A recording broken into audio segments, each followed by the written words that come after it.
በኢትዮጵያ ሊቃውንት ሶስት የማሰቢያ ቦታዎች አሉ። እንደ ሳይንሱ አይደለም፣ ትንሽ ለየት ይላል።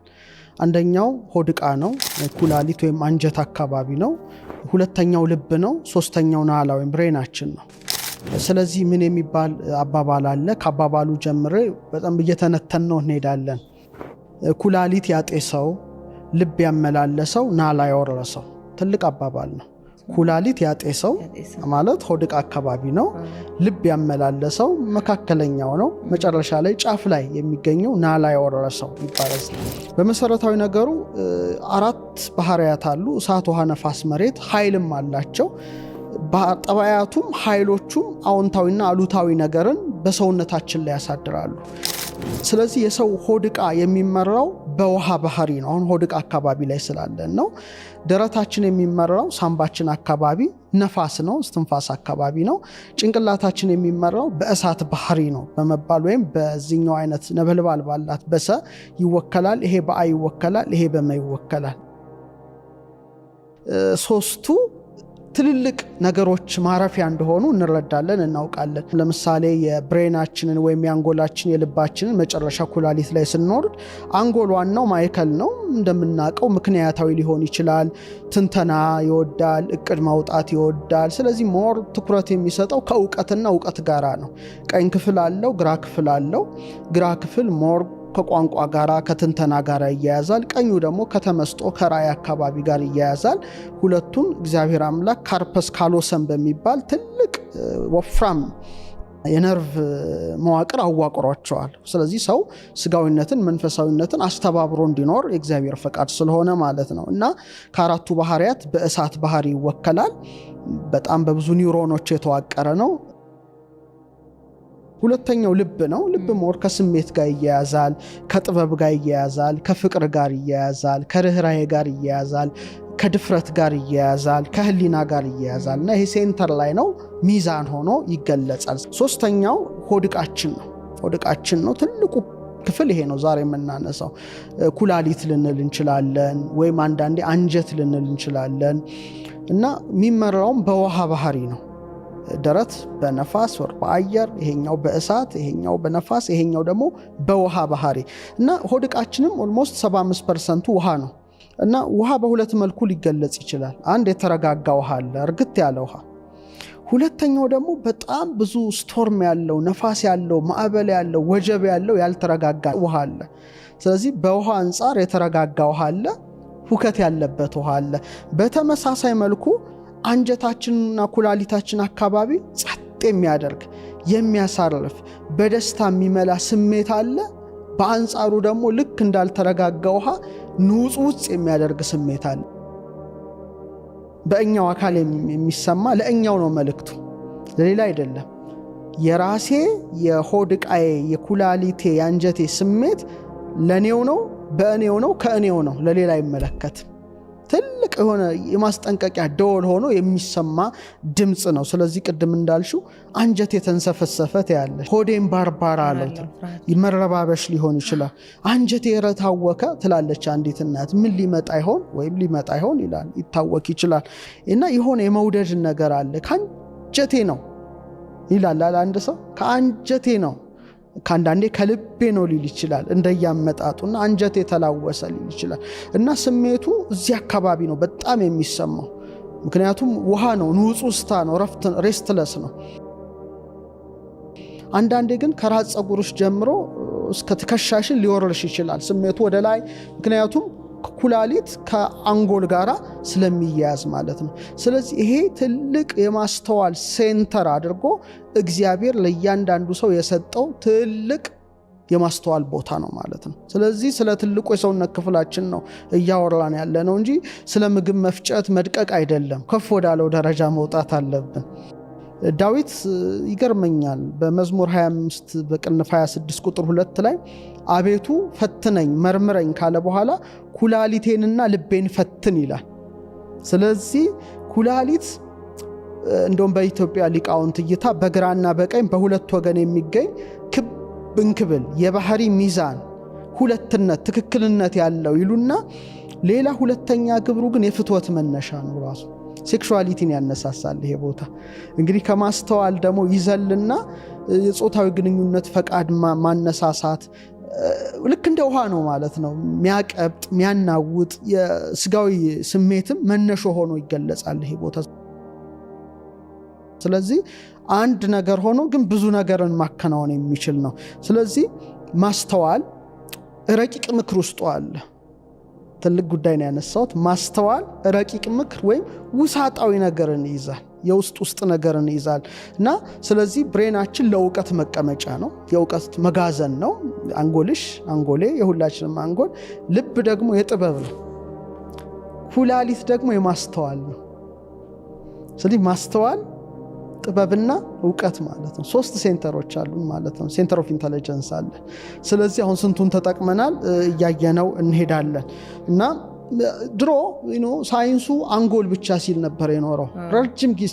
አንጎል ልብና ኩላሊትን ዘንግቶት ነበር ተወሰነ መልኩ። አሁን ነው የመጣው እንጂ ድሮ ብሬን ስለ ብሬን ነበር የሚወራው። ለምሳሌ ባለ 3 ጎማ ተሽከርካሪ መኪና አለቻል ባጃጅ በአንድ ጎማ ብትነዳ ምን ልትሆን ትችላለች ብለሽ አስቢ። ግልብጥብጧ ነው የሚሆነው። ስለዚህ ሰው ኩላሊቱን ልቡንና ጭንቅላቱን ካልተጠቀመ እንደዛ አይነት ሰው ነው የሚሆነው። ዓለሙ እንደውም ካንጎልም ለይቶ የግራ አንጎሉ ላይ ነው ስራ የሚሰራው። ከኬጂ ጀምሮ እስከ ዩኒቨርሲቲ ድረስ ግራ አንጎልን አክቲቬት የሚያደርግ እንጂ ቀኙን አይደለም። ቀኙ ራይ ተመስጦ ብዙ ነገር የሚያከናውን ነው። ስለዚህ ሄዶ መጨረሻ ላይ ኢጎ በርትቶበት ኒውክለር ሰርቶ እርስ በርስ ነው የሚተላለቀው። ስለዚህ አዋቂ ያለ እንጂ ጠቢብ የለም። ጠቢብ ለመሆን ኩላሊትሽ ላይ ያለውን ማስተዋል፣ ልብሽ ላይ ያለውን ጥበብ፣ አንጎልሽ ላይ ያለውን እውቀት ማስተባበርና ማዋሃድ ማሰናሰል ስትቺ ነው አንቺ ጠቢብ የምትባየው። ከዛ ውጭ አዋቂ ትሆኛለሽ እንጂ ጠቢብ ልትሆኛ አትቺ። እግዚአብሔር ግን 3ቱንም እንድናስተባብር አድርጎ ፈጥሮናል። ለዚህ ነው ኩላሊት ያጤሰውን ልብ ያመላለሰው ናላ ያወረሰው የሚል ኢትዮጵያዊ የጥበብ ቃል ያለው። አሁን ደግሞ ሳይንሱም እንዳልሽው ያደገ ሲመጣ በ3ቱ መካከል ያለውን ግንኙነት አወቀ። ለምሳሌ በሆድ ዕቃሽ ላይ ወይም በአንጀትሽ ወይም በኩላሊትሽ አካባቢ ያለውን ማስተዋል እና አንጎልሽ ላይ ያለውን እውቀት የሚያስተሳስር ባለ 2 አቅጣጫ የግንኙነት መረብ አለ። ይሄ እንግዲህ ገት ብሬን አክሲስ ይባላል። ይሄ እንግዲህ እግዚአብሔር በተፈጥሮ ለሰው ልጅ የሰጠው ነው። ደስ ይላል። እንደ ሚዛን ማለት ነው። ሚዛን 3 ሚዛኖች የተያያዙ ናቸው፣ አገናኛላቸው ማለት ነው። እና የሚገርመው ይሄ አውታር ከ100 እስከ 500 ሚሊዮን የነርቭ ሴሎች አሉት። ይሄ በጣም የሚገርመው ነው። አሁን ልብም አሁን የተረጋገጠው ብቻውን ማሰብ ይችላል። ብቻቸውን መከወን ይችላሉ፣ ተዋህደውን መከወን ይችላሉ። ስለዚህ በልዩነት ውስጥ አንድነት፣ በአንድነት ውስጥ ልዩነት አለ ማለት ነው። ከ30 በላይ የተለያዩ የነርቭ አስተላላፊዎችን ይሄ ቦታ ያመነጫል። ለምሳሌ ሴሮቶኒን ሊያመነጭ ይችላል ወደ 90%። ያ ደስተኛ እንድትሆኝ ያደርግሻል። ደስተኛ የኒውሮን አስተላላፊ ሊያመነጭ ይችላል። 50% ደግሞ ዶፓሚን ሊያመነጭ ይችላል። ማን ጊዜ ተነሳሽነት ደግሞ እንደገና ጋማ አሚኖ ቢውትሪክ አሲድ ሊያመነጭ ይችላል። ያ ደግሞ መረጋጋት፣ እርጋታ። እንደገና የሚያገናኝ የቬገስ ነርቭ አለ። የቬገስ ነርቭ በጣም ይገርማ። ከ10ኛው እንግዲህ የራስ ቅል ነርቭ ሲሆን ምንን ያገናኛል መሰለሽ? ኩላሊትን፣ ልብን፣ ብሬንን ያገናኛል። ይሄ እንግዲህ እግዚአብሔር የሰጠው ነው።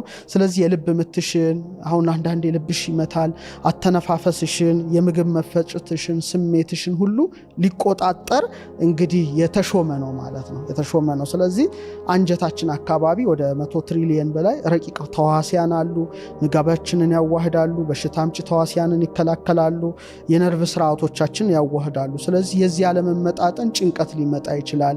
አይምሮሽ ፍዝዝ ማለት ነገሮች ሊመጣ ይችላሉ። ጭጋግ ነገር ሊኖር ይችላል እና ብቻ እግዚአብሔር ባወቀ ለሰው ልጅ ይህንን ኃይል ሰጥቷል። ለምሳሌ አደጋ የሚፈጠር ከሆነ፣ መከራ ሊመጣብሽ ከሆነ፣ የሆነ ችግር ሊመጣ ከሆነ ሁከተ አማዎት ይባላል። አንጀትሽ ይታወካል። በቃ ወይ ሐዘን ቅርብ ቤተሰብ ወይ መኪና ሊገጫ ይሁን ሊሞት ይሁን ምን ብቻ የሆነ ነገር ንብረትሽ ሊቃጠል ይሁን ሊጠፋ ይሁን ብቻ እንደ አላርም ነው። ድንገት ነው ሳታስቢው የሚፈጠረው። ይሄ አስበሽ አቅደሽ አይደለም። በድንገት አንጀትሽ እንደ ቡጢ እንደዚህ እንዲያለ ቦክሰኛ እጁን እንደሚጨብጥ ሆድሽ ይጠነክራል። እዚህ አካባቢ በጣም ነው የሚጠነክረው እና በቃ የጤነኝነት ስሜት አይሰማሽም። ይሄ ምንድነው የምታውቂው መሰለሽ? በድንገት የሚከሰት ነው እንጂ አስበሽው አይደለም።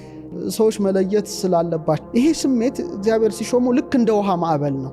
ጎርፍ በድንገት እንደሚመጣ እንደሚያጥለቀልቅ ሳይታሰብ ነፋስ አነሳስቶት ይሄም ሳታስብ የሚነሳ ስሜት ነው። ለምሳሌ ይሄ አንጎልሽ ልብሽ ከመረዳቱ በፊት የሚፈጠር ስሜት ነው። ለዚህ ነው ኩላሊት ያጤሰው። ስለዚህ ኩላሊት ማጤስ ማለት መጀመሪያ የሚፈጠር ስሜት ነው ማለት ነው። ስለዚህ የውሃ ባህሪ ስለሆነ ሆድ ዕቃ በድንገት ይንቀሳቀሳል።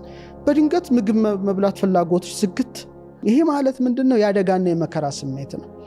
ነፍስሽ እያስጠነቀቀሽ ናትና አንጀትሽ ስለታወከ የውስጥሽ መቅደስ ታውቋል፣ ተረብሿል፣ ጫጫታ ውስጥ ነው ማለት ነው። አደጋ ውስጥ እንዳንወድቅ አጥብቆ እየነገረን ነው፣ ወይም ሊመጣብን ያለውን ፈተና ቀድሞ እየነገረን ነው። ያን ጊዜ የራስሽን አማራጭ መውሰድ፣ ወይ መጸለይ፣ ወይ ቦታ መልቀቅ ካለብሽ ያን ቦታ መልቀቅ። ምሳሌ የሆነ ቦታ ውስጥ ሆነሽ ድንገት ውጪ ከዚህ ቦታ የሚል ስሜት ቢሰማሽ ቶሎ መውጣት አለብሽ ነው። ምን እንደሆነ አታቂው፣ በድንገት ነው ውጪ ያለሽ። ልክ ከወጣሽ በኋላ ቤቱ ሊቃጠል ይችላል፣ ሊፈነዳ ይችላል። የሆነ ነገር አንቺ ያለሽበት ቦታ ላይ ከላይ ወድቆ አደጋ ሊያደርስብሽ ይችላል። ስለዚህ ቀድሞ ይነግርሻል። ምክንያቱም ነፍስ አዋቂት ስለሆነች ቀድማ ሄዳ ልታይ ትችላለች። ስጋ ባያውቅ ተዋህደው ነው የሚኖሩት። ስለዚህ ይሄ ስሜቱ እንዴት ይገለጻል በቅዱስ መጽሐፍ ላይ መሰለሽ? አንደኛው ኢዮብ 30 ቁጥር 27 ላይ አንጀቴ ፈላች አላረፈችም፣ የመከራም ዘመን መጣችብኝ ይላል። አንጀቴ ፈላች ይላል። በቃ እንደ ሙቅ ውሃ ነው የፈላችሁ ማለት ነውና የመከራ ዘመን መጣችብኝ ይላል። ስለዚህ አንጀትሽ ውስጥ እንዲህ አይነት ስሜት ከመጣ ከፈላ ከታወከ የሚመጣ መከራ አለ ነው የሚልሽ። እንግዲህ ይሄን ለሰው በጣም ወሳኝ ነገር ነው። ሁለተኛ አሁንም ዳዊት እንደ ኢዮብ የተናገረው እንደው ማስተዋል ካለ ብናደምጠው መዝሙር 72:73 ቁጥር 21 ላይ ልቤ ነዷል ኩላሊቴም ቀልጧል ይላል። ቅድም አንጀቴ ታወከችብኝ እንዳለ አሁን ደግሞ ኩላሊቴ ቀልጧል አለ። ስለዚህ ኩላሊት፣ አንጀት እነዚህ የሚባሉ ክፍሎች ትልቅ ጉዳዮች ናቸው ነው። ወቃ ማዕበሉ ታወከብሽ ምን ትልትሻለሽ? ውስጥሽ ይረበሻል። ይሄ ማለት በጣም ያለማወቅ የደመነፍስ ግብር ብቻ አይደለም። አንዳንዱ ደመነፍስ ይላሉ። ደመነፍስ ማለታቸው በእርግጥ ደመነፍስም አዋቂት ነፍስም ራሽናል ሶልም አለን። ሁለቱንም አስተባብረናል። ድንገት ስለሚከሰት ነው። ሳታውቂው አስበሽው ምናምን መርምረሽው ሳይሆን ድንገት የሚከሰት ድምፅ ስለሆነ ነውና ልክ እንደ ነብይ ከአካላዊ ማንነትሽ ላንቺ የሚመጣ ማስጠንቀቂያ ከአንቺው ለአንቺው በአንቺው። ስለዚህ አንጀቴ አለ እኮ ነብዩ። ተንሰፈሰፈ፣ ታወከ፣ የመከራ ዘመን መጣብኝ አለ። ስለዚህ ይሄ ስሜት ሲሰማሽ ፈጥነሽ የራስሽን እርምጃ መውሰድ ያንቺ ስራ ነው። ጸለይ ካለብሽ፣ ከዛ ቦታ መልቀቅ ካለብሽ፣ መሸሽ ካለብሽ፣ መሄድ ካለብሽ፣ ማድረግ ያለብሽን ነገር ማድረግ ያለብሽ አንቺ ነሽ። ይሄ የመጀመሪያው ነው። ሁለተኛው የደስታ ስሜት ደግሞ ሲመጣ የሆነ ፍቅር ሊመጣ ሲል፣ ደስታ ሊመጣ ሲል፣ የሆነ ነገር ሊመጣ ሲል አንጀትሽ ደግሞ በአንጻሩ ደስ ይለዋል። እንደው ፈረንጆች በቢራቢሮ ክንፍ ነው የሚመስሉት የደስታውን ስሜት እና ያለማቋረጥ ይርገበገባል። እንደ ቢራቢሮ ክንፍ ውስጥሽ የሆነ ደስ የሚል ስሜት አለው፣ ይርገበገባል። ለዚህ ነው ከቢራቢሮ ጋር እንደውም የሚያያይዙት ምንድነው ቢራቢሮዎች በክንፋቸውና በሆዳቸው ባሉ ነርቮች ነው የሚጠቀሙት እንጂ በአንጎላቸው መረጃ ያዘጋጁ። ይሄም በተመሳሳይ መልኩ ከብሬንሽ በፊት አንጀትሽ አወቀው ነው አስተዋለው። ገና እኮ ብሬንሽ መረጃ አልተነተነም፣ ልብሽ አላመላለሰም። ከአንጎልሽ ከልብሽ በፊት ምንሽ አወቀው? የመጀመሪያው ቦታ ኩላሊትሽ ወይም አንጀትሽ አወቀውና እንደ ቢራቢሮ ክንፍ ነው ውስጥሽን እንደው የሚያተረማመሰው። ይሄ ደግሞ የደስታ ስሜት ነው። በጣም ደስታ ሲሰማሽ የሆነ የደስታ ነገር ሊመጣልሽ ሲል የሚሰማሽ ስሜት ነውና ያን ጊዜ ከአንጀት ወደ አንጎል የሚያረጋጋ መልእክት ነው የሚልከው። በጣም ያረጋጋ ሰላማዊ መልእክት ይልካል። እዚህ አካባቢ ሙቀት ሊሰማሽ ይችላል፣ ሞቅልልሽ ይችላል። ሆድሽ እንደ ቅድሞ አይኮማተርም፣ ሞቅ ያለ ስሜት ሊሰማሽ ይችላል። ምግብሽን በደንብ ይፈጫል፣ አፒታይትሽ ይከፈታል። ያኛው ይዘጋል፣ ቁልፍ ነው የሚያደርገው። ለምሳሌ ኢቭን ሰው ሊያሰናክለው የሚመጣ እንኳን ሰው ከመጣ የመጀመሪያው ነፍስሽ ታውቃለች። በመንፈሳዊ ዓለም ልንገርሽ እንደው ሁለተኛውና ልዩነቱና አንድነቱ ሁሉም የተመልካቾች ራሳቸውን ይገምቱት። ከእግዚአብሔር ጋር ጥልቅ ግንኙነት የፈጠረ ሰው አለ። መንፈሳዊ ስፒሪቹዋል የሆነ ሰው ካለ መኖርም አለበት ብዬ አምናለሁ። ለምሳሌ ያ መንፈሳዊ ሰው በስጋዊ ነገር ሊፈትነው የሚመጣ ሰው ካለ ነፍስ ታውቃለች። ነፍስ ስለምታውቅ ያን ሰው ከእግዚአብሔር ሊለይ የሚመጣ አንድ የሆነ ክፉ መንፈስ የተጫነው ሳምበዲ አለ እየመጣ ነው።